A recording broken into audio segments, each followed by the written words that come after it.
अब आ जाओ जी मसल्स की तरफ। तो सबसे पहले हम जो है वो पेक्टोरल मसल्स, ठीक है, इसको तो हाइड कर, इसको muscle। ठीक है, सबसे पहला जो मसल है हमारे पास, that is your pectoralis major muscle. तो we are starting the muscles. और पेक्टोरलिस मेजर सबसे पहला मसल है। ये कहाँ से अराइज करते हैं, अगर हम इसको आइसोलेट करें, ये सबसे पहले अराइज करता है जी क्लाविकल से अराइज कर रहा है, ये देखो क्लाविकल से अराइज कर रहा है। उसके बाद स्टर्नम से अराइज कर रहा है ये। और अपर सिक्स कोस्टल कार्टिलेज से अराइज कर रहा है।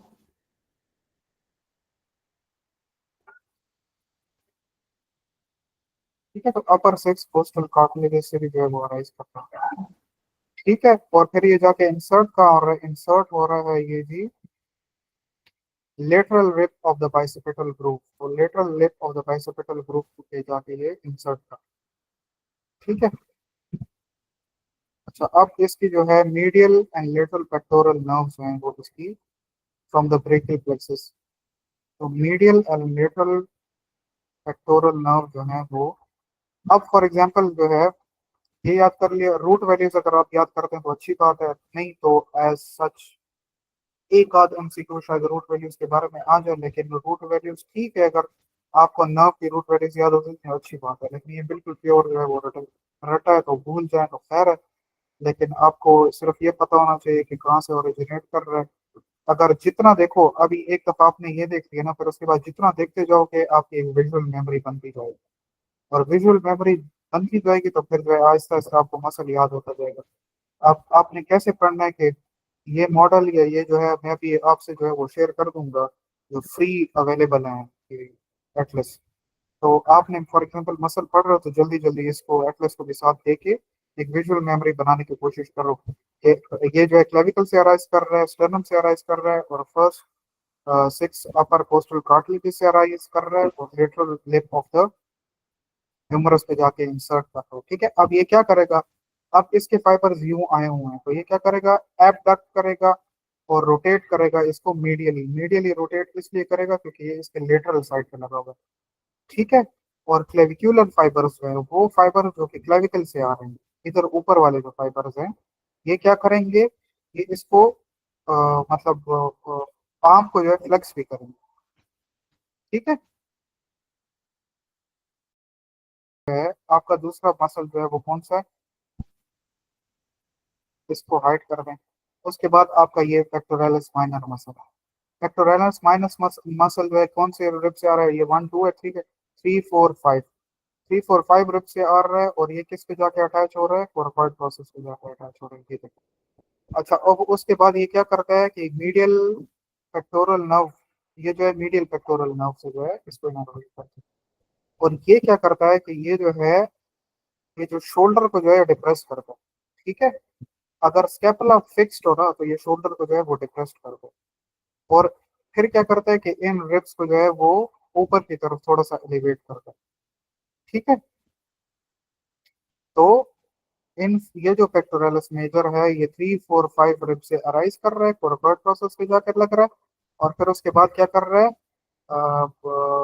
इस अगर ये स्कैपुला फिक्स्ड हो तो फिर उसके बाद जो है ये क्या करेगा, इसको जो है शोल्डर को डिप्रेस करेगा। अच्छा, उसके बाद जी आ जाता है आपका सबक्लेवियस मसल। सबक्लेवियस मसल जो है ये मसल है, ठीक है, ये देखो, ये जो है फर्स्ट रिब से, फर्स्ट कोस्टल कार्टिलेज से अराइज कर रहा है। स्टर्नम है ना, स्टर्नम के ये जो पार्ट है जो आपको व्हाइट व्हाइट सा नजर आ रहा है रिब का, ये कोस्टल कार्टिलेज होता है। ये एक्चुअली जो है कार्टिलेज होता है, और यहाँ से बोन शुरू होती है।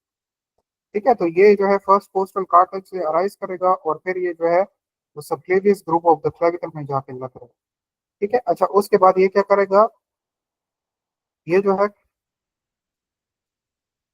ये क्या करता है कि ये जो है क्लेविकल को डिप्रेस करता है। एक तो क्लेविकल को डिप्रेस करेगा, दूसरा ये करेगा कि studies this bone during movement of the shoulder girdle. तो जब आपके हाथ की मूवमेंट होंगी तो फिर ये इसको क्या करेगा, इस बोन को स्टेबलाइज करता है। इसी तरह फिर जो चौथा मसल आ जाता है वो सेरेटस इंटीरियर मसल आ जाता है। ठीक है, सेरेटस इंटीरियर मसल क्या करता है कि ये जो है अपर एट रिब से अराइज करता है। अब ये देखो, one two three four five six seven eight. ठीक है, तो फर्स्ट 8 और 9 रिब्स से अराइज कर रहा था, ठीक है। आप 8 ही लिखेंगे उसमें लिखा हुआ। और फिर ये क्या कर रहा है, ये अटैच कहाँ पे जाके हो रहा है, ये जो है अटैच हो रहा है medial border of the scapula, medial border and inferior angle of the scapula पे जाके अटैच हो रहा है, ठीक है। अच्छा, और उसको कौन सी सप्लाई कर रही है, nerve, nerve long thoracic nerve supply कर रही है, ठीक है। अच्छा, इसका फंक्शन क्या है, इसका फंक्शन इसमें तो यहाँ पे कुछ ऐसे गप ही लगाई हुई है। ये क्या करता है कि pulls the scapula forward around the rib cage, ठीक है, पुशिंग और पंचिंग मूवमेंट। तो जब आप पुश करते हैं या पंच करते हैं तो फिर उसके बाद जो है ये क्या करता है, स्कैपुला को जो है वो रिब केज से आगे की तरफ लाता है। और इसको क्या कहते हैं, बॉक्सर मसल्स कहते हैं।